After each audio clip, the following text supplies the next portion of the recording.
എൻ്റെ പേര് ഋഷികേശ്. ഞാൻ ആലപ്പുഴ ജില്ലയിൽ മുഹമ്മ എന്നൊരു ഗ്രാമത്തിലാണ് താമസിക്കുന്നത്. ഞാനൊരു ഇന്നവേറ്ററാണ്. എൻ്റെ കുട്ടിക്കാലം മുതൽ ഞാൻ എൻ്റെ 8ാം ക്ലാസ്സിൽ പഠിക്കുമ്പോൾ, 8ാം ക്ലാസ്സിലല്ല, ഒരു 5ാം ക്ലാസ് മുതലേ തന്നെ ഒരു ടെക്നോളജിയോടൊരു അഭിനിവേശം ഉണ്ടായിരുന്നു. ഞാൻ പഠിച്ചത് അരിക്കര ABVHS ഹൈസ്കൂളിലാണ് അരിക്കര പഠിച്ചത്. അപ്പോൾ അതിൻ്റെ വടക്ക് വശത്ത് തന്നെ ഒരു ചേട്ടൻ്റെ ഇലക്ട്രോണിക്സ് ഷോപ്പ് ഉണ്ടായിരുന്നു. ഇപ്പോൾ ഡ്രിൽ പീരീഡൊക്കെ ആണെങ്കിൽ ഞങ്ങൾ വെളിയിൽ വിടുന്ന സമയത്ത് കടയിൽ പോയിരിക്കും, ഇതുമൊക്കെ ആയിട്ട് നോക്കിയിരിക്കും. അടുത്ത പീരീഡിൽ ബെല്ലടിച്ചാൽ പോലും ചിലപ്പോൾ ക്ലാസ്സിൽ പോകാറില്ല, ഈ കടയിൽ തന്നെ ഇരിക്കും. കാരണം അത്രയ്ക്കൊരു ക്യൂരിയോസിറ്റി ആയിരുന്നു ഈ വിഷയത്തോട്. അങ്ങനെ ഇതിനോട് പഠിച്ച് പിന്നെ ഞാൻ ഈ മലയാളം മാഗസീൻസ് ഒക്കെ ഇവിടെ കിട്ടുമായിരുന്നു, കോട്ടയത്ത് നിന്ന് വരുന്നതൊക്കെ, ഇലക്ട്രോണിക്സിൻ്റെ. പക്ഷേ അതിൻ്റെ ഒരു പ്രശ്നം എന്താണെന്ന് വെച്ച് കഴിഞ്ഞാൽ, നമ്മളൊരു സർക്യൂട്ടിനെ കുറിച്ച് പഠിച്ചൊക്കെ വരുമ്പോഴത്തേക്കും നമ്മളത് സാധനമൊക്കെ വാങ്ങിച്ച്, അന്ന് ഭയങ്കര ബുദ്ധിമുട്ടൊക്കെ ആയിരുന്നു. വീട്ടിലെ അവസ്ഥയെല്ലാം നമ്മൾ ഈ സാധനമൊക്കെ വാങ്ങിച്ച് അത് ശരിയായില്ലെങ്കിൽ വലിയൊരു നഷ്ടം തന്നെയാണ്. ദുഃഖവും, പണം പോകുന്നു, വീട്ടിലെ അവസ്ഥയും മോശമായിരുന്നു. അപ്പം അതുണ്ടാക്കി കഴിയുമ്പം ഇത് ശരിയാവത്തില്ല. അപ്പോൾ അടുത്ത മാസം തിരുത്ത് വരും. അങ്ങനെയല്ല, തിരുത്തുണ്ട്, ഇത് മാറിപ്പോയെന്നും പറഞ്ഞു വരും. അങ്ങനെ ഒത്തിരി നഷ്ടങ്ങളൊക്കെ ഉണ്ടായിപ്പോയി. പിന്നീട് ഞാൻ ഇലക്ട്രോണിക്സ് ഫോർ യു എന്നുള്ളൊരു ഇംഗ്ലീഷ് മാഗസിൻ ഡൽഹിയിൽ നിന്ന് വരുമായിരുന്നു. പിന്നീട് ഇംഗ്ലീഷൊക്കെ അത് പ്രാവീണ്യമായപ്പോഴത്തേക്കും ഞാൻ അത് വാങ്ങിച്ചു പഠിച്ചു. വായനയിലൂടെയാണ് ഞാനത് പഠനം തുടർന്നത്. എൻ്റെ പ്രീ ഡിഗ്രി വിദ്യാഭ്യാസം സെക്കൻഡ് ഇയർ എക്സാം എനിക്ക് എഴുതാൻ പറ്റിയില്ല. അതിനെ തുടർന്ന് എൻ്റെ അക്കാഡമിക് വിദ്യാഭ്യാസം അവിടെ കൊണ്ട് തീർന്നു. ഞാൻ കൊച്ചിലെ മുതൽ നന്നായിട്ട് വായിക്കുമായിരുന്നു. എൻ്റെ അമ്മയ്ക്ക് വായനാശീലം ഉണ്ടായിരുന്നു. അപ്പോൾ അങ്ങനെ ഒരു ബുക്സിനോടൊക്കെ എപ്പോഴും ഒരു വായനാശീലം ഉള്ളതുകൊണ്ട് എൻ്റെ അമ്മയുടെ വീടിനടുത്തുള്ള 2-3 ചേട്ടന്മാരൊക്കെ അമേരിക്കയിലൊക്കെ ഉണ്ടായിരുന്നു. അപ്പോൾ ഞാൻ അവരുമായിട്ടൊക്കെ സംസാരിച്ചപ്പോഴത്തേക്കും അവിടുത്തെ യൂണിവേഴ്സിറ്റിയിലെ പുസ്തകം കിട്ടാൻ മാർഗമുണ്ടോ എന്ന് ചോദിച്ചു. അപ്പോൾ അങ്ങനെ അന്വേഷിച്ച്, അന്ന് ഇൻ്റർനെറ്റൊക്കെ തുടങ്ങി വന്നൊരു കാലഘട്ടത്തിൽ നെറ്റിലൂടെയൊക്കെ നോക്കിയപ്പോഴത്തേക്കും ഇങ്ങനെ ഒരു പുസ്തകം ഉണ്ടെന്നൊക്കെ അറിഞ്ഞു. അങ്ങനെ ആ പുസ്തകം കൊണ്ട് തന്നു, അത് വായിച്ചു.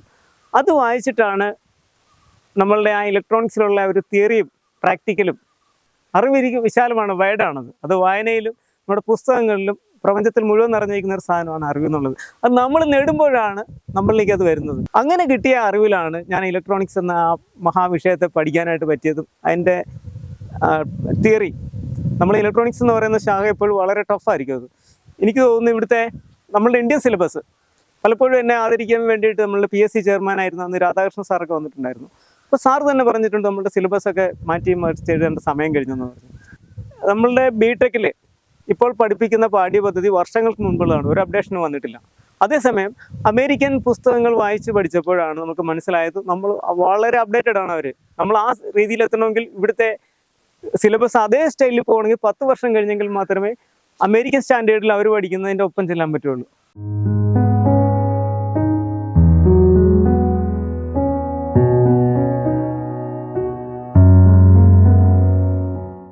എൻ്റെ ഒരു ഫസ്റ്റ് കണ്ടുപിടുത്തം എന്താണെന്ന് വെച്ച് കഴിഞ്ഞാൽ, കണ്ടുപിടുത്തമല്ല, ചെറിയൊരു ഉണ്ടാക്കിയെടുത്തെന്ന് വേണമെങ്കിൽ പറയാം.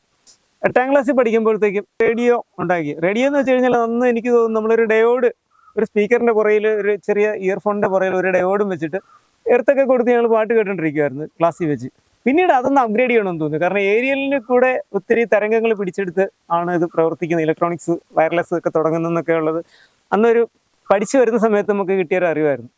അപ്പോൾ ഇത് അപ്ഗ്രേഡ് ചെയ്യാമെന്ന് വിചാരിച്ച് ഞങ്ങളിവിടെ അടുത്തൊരു വലിയ തെങ്ങൊക്കെ വലിച്ചു കെട്ടുന്ന സമ്പ്രദായം ഉണ്ടായിരുന്നു. ഇപ്പോൾ അത് കാണുന്നില്ല. മറ്റേ തെങ്ങ് മറിയാതിരിക്കാൻ വേണ്ടി തെങ്ങിൻ്റെ മുകളിൽ നിന്നൊരു കമ്പി കെട്ടി വേറെ തെങ്ങിലേക്ക് കൊടുക്കും. അപ്പോൾ ഞങ്ങൾ വൈകുന്നേരം ഞങ്ങളുടെ പരിപാടി എന്താണെന്ന് വെച്ച് കഴിഞ്ഞാൽ, ഈ ഒരു വയർ ഈ തെങ്ങിൻ്റെ കമ്പിയെ കെട്ടി വയ്ക്കും, മറ്റത് കടിച്ചും പിടിക്കും. ഇപ്പോൾ പാട്ടൊക്കെ കേൾക്കുമായിരുന്നു. ഇതൊക്കെ ആയിരുന്നു കണ്ടുപിടുത്തം. പക്ഷേ ഇപ്പോഴും ഓർക്കുമായിരുന്നു ഞങ്ങൾ എത്രത്തോളം ഡേഞ്ചറസ് ആയിട്ടുള്ള കാര്യമാണ് ചെയ്തുകൊണ്ടിരുന്നത്. അപ്പോൾ അങ്ങനത്തെ കൊച്ചു കണ്ടുപിടുത്തങ്ങളും അറിവില്ലായ്മകളിലൂടെ ഉണ്ടായ കുറേ ചെറിയ മിസ്റ്റേക്സുകളൊക്കെ ഞങ്ങൾ ചെയ്തിട്ടുണ്ട്. ഇങ്ങനെ കടിച്ചു പിടിക്കുക, അല്ലെങ്കിൽ എർത്ത് കൊടുക്കുക. നമ്മളുടെ ചുറ്റിനും നമ്മൾക്ക് കണ്ടെത്താനായി ഒത്തിരി അനവധി കാര്യങ്ങൾ ഈ പ്രപഞ്ചത്തിൽ തന്നെയുണ്ട്. ഇത് ഇന്ന് നമ്മളല്ലെങ്കിൽ, ഞാനല്ല എങ്കിൽ മറ്റൊരാളത് കണ്ടെത്തിയിരിക്കും. അതൊരു പ്രകൃതിയുടെ ഒരു പ്രതിഭാസമാണത്.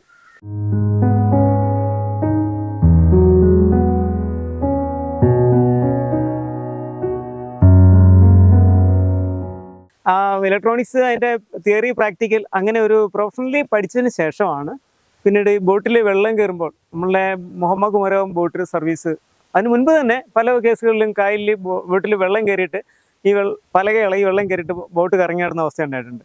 അപ്പോൾ അന്നൊക്കെ വലിയ ചെറിയ അലാറങ്ങളൊക്കെ ഉണ്ടെങ്കിലും അത് വെള്ളത്തിൻ്റെ ഒരു പ്രസൻസ് പോയി കഴിഞ്ഞാൽ നിന്ന് പോകുന്ന പതിവുണ്ടായിരുന്നു. ഞാൻ ഉണ്ടാക്കിയ സംവിധാനം എന്ന് വെച്ച് കഴിഞ്ഞാൽ, വെള്ളം കയറി കഴിഞ്ഞാൽ അത് വയർലെസ് വഴിയാണ്. അപ്പോൾ തന്നെ നമ്മളുടെ ഫ്ലൈറ്റ് ഡേറ്റ പോലെ അതിൻ്റെ ഡേറ്റ ഹോൾഡായിട്ട് എപ്പോഴും വെള്ളം കയറി എന്നുള്ളത് അതിൻ്റെ കൺസേൺഡ് അതോറിറ്റിയെ, ഇപ്പോൾ വാട്ടർ ട്രാൻസ്പോർട്ട് ആണെന്നുണ്ടെങ്കിൽ ഡയറക്ടറെയോ അതല്ലെങ്കിൽ ഫയർഫോഴ്സ്, അങ്ങനെ എല്ലാത്തിലേക്കും മെസ്സേജ് പോകും. വള്ളത്തിനും അതിൽ പിന്നെ ഓടിക്കുന്ന സ്രാങ്കിനും മെസ്സേജ് ചെല്ലും, ഇത്ര വെള്ളം കയറുന്നുണ്ട്, എന്നുള്ളത് പെട്ടെന്ന് തന്നെ. അപ്പം ഇതിൻ്റെ ഗുണം എന്താണെന്ന് വെച്ച് കഴിഞ്ഞാൽ ആ ഏർലി ഇതിൻ്റെ ബിഗിനിങ്ങിൽ തന്നെ ആ വെള്ളം കയറുന്ന ആരംഭത്തിൽ തന്നെ നമുക്ക് അറിയാൻ പറ്റും. മിക്കവാറും ഈ വള്ളം അല്ലെങ്കിൽ ബോട്ട് അപകടത്തിൽപ്പെടുന്നതിൻ്റെ ഏറ്റവും വലിയ കാരണം എന്താണെന്ന് വെച്ച് കഴിഞ്ഞാൽ ഇതിനൊരു ഹള്ളുണ്ട്. നമ്മൾ നിൽക്കുന്ന പ്ലാറ്റ്ഫോമിൻ്റെ അടിയിൽ, ഇതിൻ്റെ ഹള്ള് പ്ലാറ്റ്ഫോമിൻ്റെ അടിയിലാണുള്ളത്. അപ്പോൾ അവിടെ വെള്ളം കയറുകയാണെന്നുണ്ടെങ്കിൽ വള്ളം അല്ലെങ്കിൽ ബോട്ട്, യാത്രാ ബോട്ട്, ഞാൻ വള്ളം എന്ന് ഉദ്ദേശിച്ചത് മത്സ്യബന്ധനത്തിന് പോകുന്ന കടലിൽ കൊണ്ടുപോകുന്ന വള്ളങ്ങളുണ്ട്, ഇതിനെല്ലാം ഡെക്കുള്ളതാണ്. ഈ ഡെക്കിനടിയിലൂടെ വെള്ളം കയറി കഴിഞ്ഞാൽ ഈ വള്ളമെല്ലാം ഇരുന്നതിന് ശേഷം, പകുതിയോളം ഇരുന്നതിന് ശേഷമാണ് ഇവരറിയുന്നത് തന്നെ വെള്ളം കയറുന്നുണ്ടെന്നുള്ളത്. ഈ ഒരു ഡേഞ്ചർ അവസ്ഥയിൽ നമുക്കൊന്നും ചെയ്യാനായിട്ട് സാധിക്കത്തില്ല. ആ ബോട്ട് മുങ്ങുകയാണ് സാധാരണ വരുന്നത്. അങ്ങനെയാണ് ഹൗസ് ബോട്ടൊക്കെ മുങ്ങിയിരിക്കുന്നത്.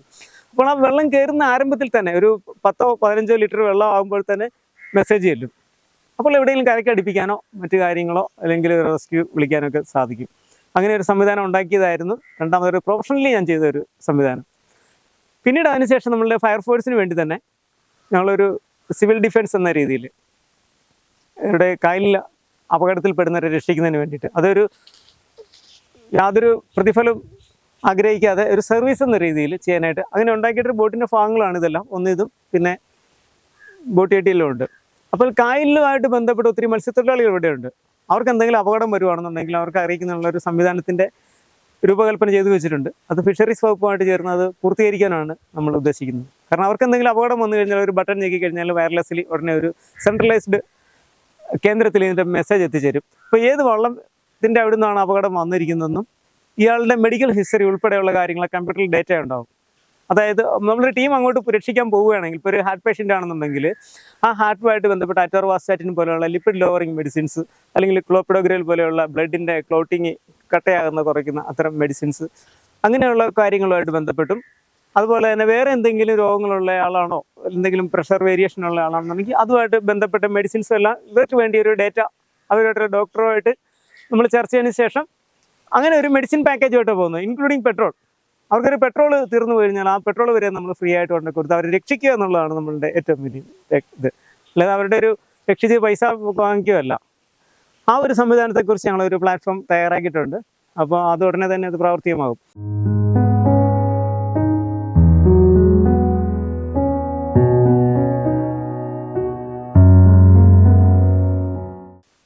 നമ്മളുടെ വേറെ ഒരു മേജർ കണ്ടുപിടുത്തം, നമ്മുടെ രാഷ്ട്രപതിയുടെ, ബഹുമാനപ്പെട്ട രാഷ്ട്രപതിയുടെ അവാർഡ് കിട്ടിയത് ഒരു ഹൈ ടെൻഷൻ ലൈനിൽ, അതായത് 11 kV 66 kV നമ്മൾ കണ്ടിട്ടുണ്ടല്ലോ, കണ്ടത്തിൽ കൂടി പോകുന്ന ലൈന്, പിന്നെ നമ്മളുടെ സാധാരണ ലൈൻ കമ്പിയുടെ മുകളിൽ കൂടി വരുന്ന 3 ലൈൻ, അതാണ് 11 kV എന്ന് പറയുന്നത്. ആ 11 kVയിൽ നിന്നും, അതായത് 11,000 വോൾട്ടിൽ നിന്നും ട്രാൻസ്ഫോമർ വഴി 230 വോൾട്ട് ആക്കിയതിന് ശേഷമാണ് നമ്മളുടെ വീട്ടിൽ വരുന്ന വൈദ്യുതി ഉണ്ടാകുന്നത്. നമ്മളുടെ വീട്ടിലെ വൈദ്യുതി പ്രഹരം ഏറ്റവും മിക്കവരും കാണുമായിരിക്കും. ചെറിയ വീട്ടമ്മമാർ മുതൽ ചെറിയ കുട്ടികൾ വരെ കാണുമായിരിക്കും ഏതെങ്കിലും കാരണവശാൽ വൈദ്യുതി പ്രവാഹം ഏറ്റിട്ടിരിക്കുന്നത്.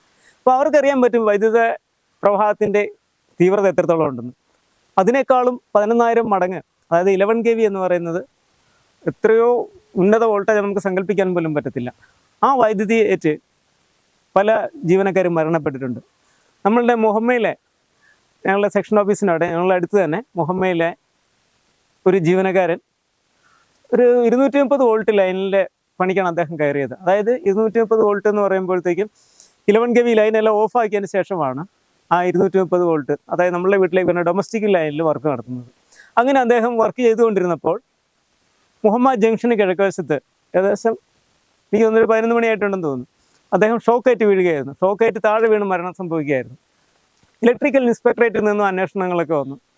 അപ്പോൾ ഇവിടെ അടുത്ത് തന്നെ എൻ്റെ ഒരു സുഹൃത്തുണ്ട്, അദ്ദേഹം എക്സിക്യൂട്ടീവ് എഞ്ചിനീയർ ആയിരുന്നു. അന്ന് സാറിനോട് ചോദിച്ചപ്പോൾ പറഞ്ഞു 11 kV ഓഫ് ആയിരുന്നു എന്നാണ് പറഞ്ഞത്. അപ്പം ഞാൻ ചോദിച്ചു 11 kV നമുക്ക് ഓഫ് ചെയ്തു അല്ലെങ്കിൽ അതിൽ വൈദ്യുതി ഇല്ല എന്ന് എങ്ങനെ മനസ്സിലാക്കുമെന്ന് ചോദിച്ചപ്പോൾ അത് പ്രത്യേകിച്ചായിരുന്നു നമുക്ക് ഒരു സെൻസറിങ്ങും മെഷീനൊന്നും ഇല്ല. ഫീഡർ ഓഫ് ചെയ്യുമ്പോൾ അത് ഓഫ് ആകുന്നു എന്നുള്ളൊരു വിശ്വാസത്തിലാണ് 11 kV വർക്ക് ചെയ്യുന്നത്. നമുക്ക് 230 വോൾട്ട് ലൈനിൽ നമുക്ക് നമ്മുടെ വീട്ടിൽ കണ്ടിട്ടുണ്ട്, ടെസ്റ്ററൊക്കെ വെച്ച് കുത്തി നോക്കി കഴിയുമ്പോൾ കറണ്ട് ഉണ്ടോ ഇല്ലെന്ന് അറിയാൻ പറ്റും. പക്ഷേ 11 kV അങ്ങനെയല്ല. അതിൻ്റെ ഒരു പരിസരത്തേക്ക്, അതായത് ഈ ഒരു ഡിസ്റ്റൻസിലേക്ക് ചെല്ലുമ്പോൾ തന്നെ അവിടുന്ന് ഡിസ്ചാർജ് ഉണ്ടാവും. നമ്മുടെ മിന്നൽ വരുന്നതാണ് കിട്ടില്ലേ എന്ന് പറഞ്ഞ പോലെ എയറിൽ നിന്നും ഇതൊരു ഉന്നത വോൾട്ടേജാണ് 11 kV 11,000 വോൾട്ടേജ് എന്ന് പറഞ്ഞാൽ. അതിൻ്റെ ടെൻഡൻസി എപ്പോഴും ഡിസ്ചാർജ് ചെയ്യുക, അതായത് വേറെ എങ്ങോട്ടെങ്കിലും പാസ് ചെയ്യുക എന്നുള്ള ഉന്നത വോൾട്ടേജിലാണ് അത്. എന്ന് പറഞ്ഞ പോലെ വോൾട്ടേജ് കൂടുന്തോറും ഇത് ഡിസ്ചാർജ് ചെയ്യുക എന്നുള്ളൊരു പ്രവണതയും നമ്മളുടെ ഈ വൈദ്യുതിക്കുണ്ട്. ആ ഒരു സംഭവത്തിലാണ് 11 kV പറ്റ കൂടി അദ്ദേഹം എനിക്ക് തോന്നുന്നു വർക്ക് ചെയ്തുകൊണ്ടിരുന്ന വഴി ഏതോ ഫീഡർ കയറി വന്നതാവാം, 11 kV ചാർജ് ആയിരുന്നു. അങ്ങനെ കറണ്ട് പറ്റ കൈയെത്തിയപ്പോൾ അദ്ദേഹം മുട്ടുന്നില്ല, 11 ഗേഡ് പറ്റ എത്തിയപ്പോൾ ഷോക്കായിട്ട് ഡിസ്ചാർജ് ഉണ്ടായി താഴെ വീഴുകയായിരുന്നു അദ്ദേഹം. അങ്ങനെയാണ് മരണപ്പെട്ടത്.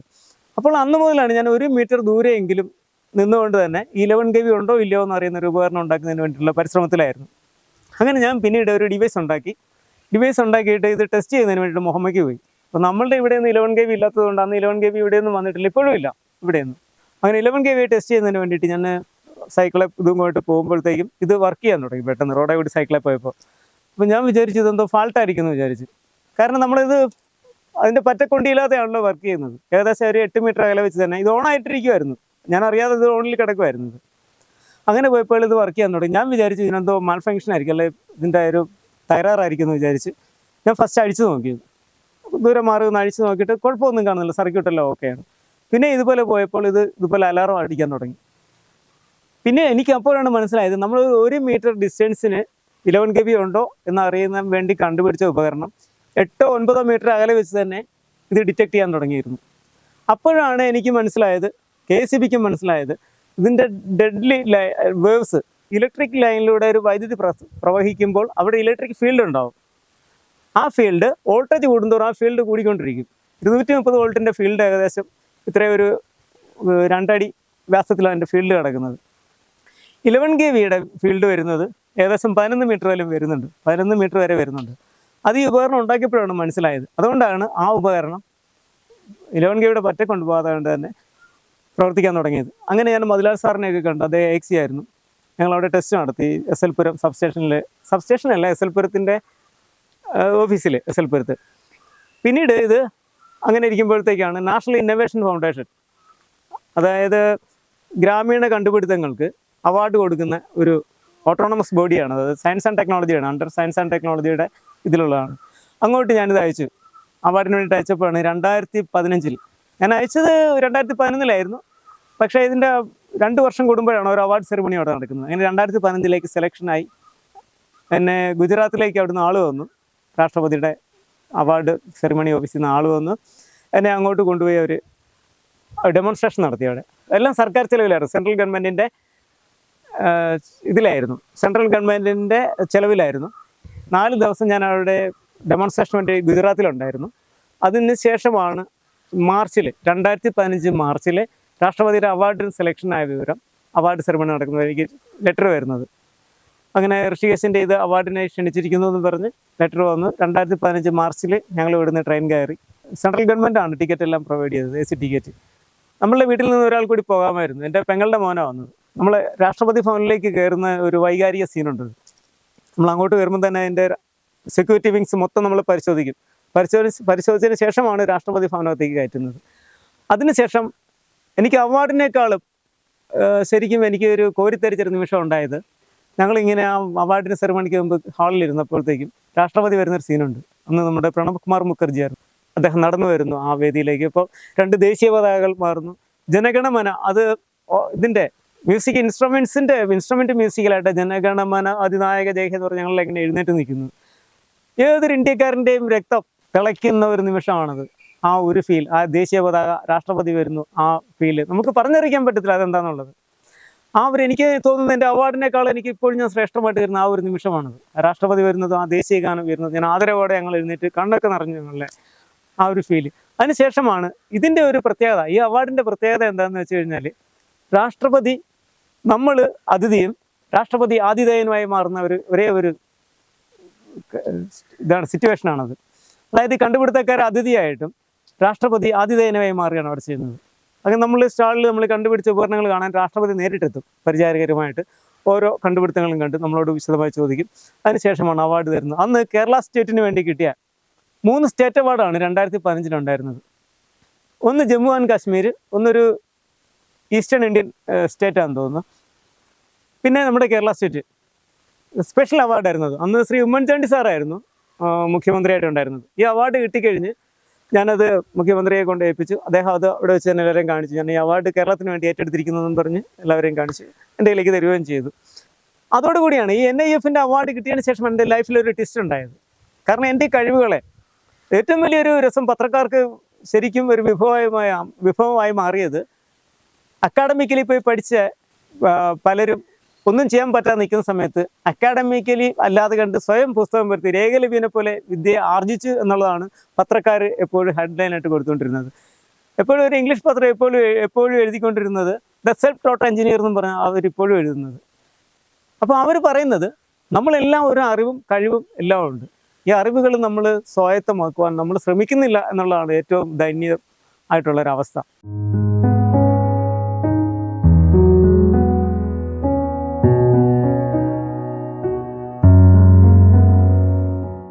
നമ്മളുടെ ആ ഭൂകമ്പമൊക്കെ ഉണ്ടായ സമയത്ത് എനിക്ക് തോന്നുന്നു മുല്ലപ്പെരിയാർ അണക്കെട്ടുമായിട്ട് ബന്ധപ്പെട്ട് അവിടെ എന്തോ ഒരു ഉരുൾപൊട്ടലുണ്ടായി ഇടുക്കിയിലോ.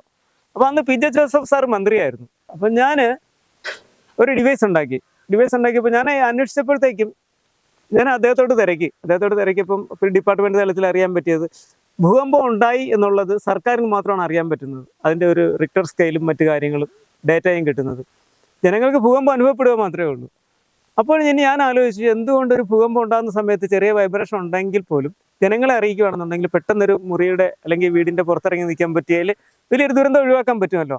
അങ്ങനെ ചിന്തിച്ചിട്ട് ഞാനൊരു ഡിവൈസ് ഉണ്ടാക്കിയായിരുന്നു. അതായത് നമ്മൾ ഈ റിക്ടർ സ്കെയിൽ രേഖപ്പെടുത്താൻ പറ്റാത്ത ചെറിയ വൈബ്രേഷൻസ് ഉണ്ടാവും, ഈ ലാൻഡ് സ്ലൈഡ് എന്ന് പറയും. അതായത് നമ്മുടെ മണ്ണിനടിയിലെ പ്ലേറ്റ്സ് ഡിസ്ലൊക്കേഷൻ വരുമ്പോഴാണ് എന്തെങ്കിലും പെട്ടെന്ന് ഇടിയുമ്പോൾ നമ്മൾ കണ്ടിട്ടില്ലേ, കുറേ ഇഷ്ടികയൊക്കെ അല്ലെങ്കിൽ കുറേ ഓടടിക്കി വയ്ക്കുമ്പോൾ അതിൻ്റെ ഇടയ്ക്കുന്ന ഒരു ഓട് വല്ലതും ഒടിഞ്ഞു വല്ലതും പോകുകയാണെന്നുണ്ടെങ്കിൽ പെട്ടെന്ന് ഈ മുകളിലിരിക്കുന്ന ഓടെല്ലാം കൂടി താഴത്തേക്ക് പെട്ടെന്നിരിക്കും. അതിനൊരു സ്ലൈഡിങ് എന്ന് പറയും, ലാൻഡ് സ്ലൈഡിങ് എന്ന് പറയും ചെറിയ. അപ്പം അത്തരം ചെറിയ ചെറിയ അനക്കങ്ങൾ വന്നാൽ പോലും പിന്നീടൊരു വലിയൊരു ഭൂകമ്പത്തിൻ്റെ സാധ്യതയും തള്ളിക്കളയാനാവത്തില്ല. ചിലപ്പോൾ ഏതെങ്കിലും ഹൈ പ്രഷറിൽ നിൽക്കുന്ന ഒരു സെക്ഷനായിരിക്കും പെട്ടെന്ന് ഈ ഗ്യാപ്പ് വരുമ്പോഴത്തേക്ക് ഇങ്ങോട്ട് സ്ലൈഡായി മാറുന്നത്. അങ്ങനെയൊക്കെയാണ് ഭൂകമ്പങ്ങളും കാര്യങ്ങളും ഉണ്ടാകുന്നത്, അല്ലെങ്കിൽ ഭൂമികുലുക്കം ഉണ്ടാകുന്നത്. ആ ഒരു ഭൂമികുലുക്കം ഉണ്ടാകുമ്പോൾ ജനങ്ങളെ അറിയിക്കുന്ന ഒരു സംവിധാനത്തെക്കുറിച്ച് ആലോചിച്ചപ്പോഴാണ് ഞാനൊരു ചെറിയ ഡിവൈസ് ഉണ്ടാക്കിയത്. ഒരു വയർലെസ് ആണത്. ചെറിയൊരു കുലുക്കം വരുമ്പോൾ തന്നെ ഇതിലുള്ള ഒരു ഉപകരണം അത് ഡിറ്റക്ട് ചെയ്തിട്ട് അപ്പോൾ തന്നെ വയർലെസ് സാങ്കേതിക വിദ്യയിലൂടെ എല്ലാ വീടുകളിലും പരിസരങ്ങളിലും ഇപ്പം വലിയ വലിയ ഫ്ലാറ്റുണ്ട്, ഓഫീസുണ്ട്, ഹോസ്പിറ്റലുണ്ട്. അപ്പോൾ അവിടെയെല്ലാം ചെറിയ ലോ കോസ്റ്റ് ആയിട്ടുള്ള റിസീവർ ഉണ്ടാവും. അതല്ലെങ്കിൽ ഒരു കോമൺ ആയിട്ടുള്ള വലിയ സൈറൻ ഉണ്ടെങ്കിൽ ഈ സൈറൻ അടിച്ച് ജനങ്ങൾക്ക് ഈ ഫ്ലാറ്റിൻ്റെ വെളിയിൽ ഇറങ്ങാൻ പറ്റും. ആ ഒരു ഡിവൈസ് ഉണ്ടാക്കിയപ്പോഴത്തേക്കും പി ജെ ജോസഫ് സാർ അന്ന് വിളിച്ച് എന്നെ ആദരിക്കുകയൊക്കെ ചെയ്തു. അന്ന് ചെറുതോണിയിലായിരുന്നു തോന്നുന്നു. ഉരുൾപൊട്ടലിന് മുൻപായിട്ട് തന്നെ കുറേ മണ്ണിടിച്ചിലുണ്ടാവുമെന്ന് പറഞ്ഞു. അത് വലിയ കാര്യമാക്കാറില്ല, പിന്നീടാണ് അത് വലിയൊരു എക്സ്പ്ലോഷനായിട്ട് താഴത്തേക്ക് വരുന്നത്. അപ്പോൾ ആലോചിച്ചപ്പോഴത്തേക്ക് ഈ ചെറിയ വലിയ മണ്ണിടിച്ചിൽ വരുവാണെങ്കിൽ അത് ഡിറ്റക്ട് ചെയ്യുന്ന ഉപകരണം ഈ എർത്ത് ക്വേക്ക് ഡിവൈസിനോട് തന്നെ അനുബന്ധിച്ച് അതിൽ തന്നെ ചെയ്തു. അതും ഇതുപോലെ വയർലെസ് ആയിട്ട് ചെറിയ ഇത് വരുമ്പോൾ ഓൾറെഡി അലർട്ട് കൊടുക്കും നേരത്തെ തന്നെ. അപ്പോൾ അങ്ങനെയുള്ള സമയത്ത് ജനങ്ങൾക്കൊരു അവയർനെസ് കിട്ടും, ചെറിയ മണ്ണിടിച്ചിൽ ഉണ്ടായിട്ടുണ്ട്, ഇനി ഒരു പക്ഷേ വലിയൊരു വരാൻ സാധ്യത ഉണ്ടെങ്കിൽ അലർട്ടായിട്ടിരിക്കാം എന്നുള്ള ഒരിത്. ഈ പ്രകൃതിക്ഷോഭങ്ങൾ നമുക്ക് തടയാൻ പറ്റത്തില്ല, ഒരു വ്യക്തിക്കും ഒരു സാങ്കേതിക വിദ്യ കൊണ്ടും പ്രകൃതിക്ഷോഭം തടയാൻ പറ്റത്തില്ല.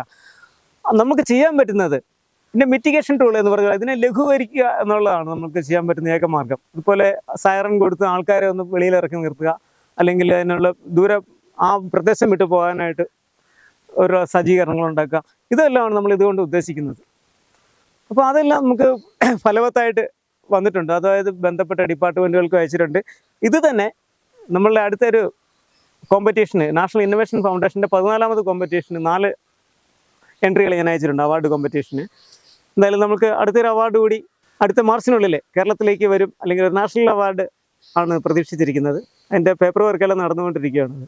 ഡൽഹിയിൽ നിന്ന് അത് കഴിഞ്ഞ ദിവസം വിളിച്ചിരുന്നപ്പോൾ ഒത്തിരി കാര്യങ്ങൾ ചെയ്യാനുണ്ട്.